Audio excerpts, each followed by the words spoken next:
¡Kaixo! Hola, nosotros somos Ana, Miriam y Aritz y este año hemos estado realizando el voluntariado que ofrece Proyecto Programa en Colombia. Bueno, gu hiruro Kolonbian egon gea, lehen abipatu dugun bezala, eta hain zuzen ere Itzminan egon gea.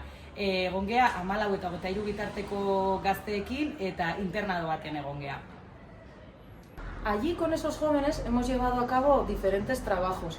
El primero ha sido cada día hacer refuerzo académico, es decir, reforzar académicamente los estudios que tenía cada uno. Y por otro lado también hemos ido a diferentes colegios a realizar convivencias y hacer refuerzo lingüístico. Bueno, neska, eta esperientzia honek zer suposatu izan duzuen? Bueno, pues en mi caso ha sido una experiencia maravillosa, súper gratificante, ha supuesto tanto emocional como académicamente un impacto brutal y volvería a vivirla cualquier otro verano y con vosotros también. Bai, niri zurekin guztizadoz. Niretzako ere kriston talka emozionala suposatu du. Egia da, espero genuela jun aurretik, baina itzultzerakoan izan zen, oso aberasgarria.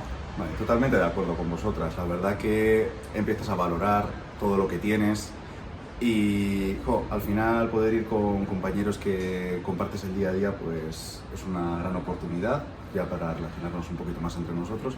Así que de verdad os animamos a que participéis en esta experiencia. Animatu, ez zaretela mutuko.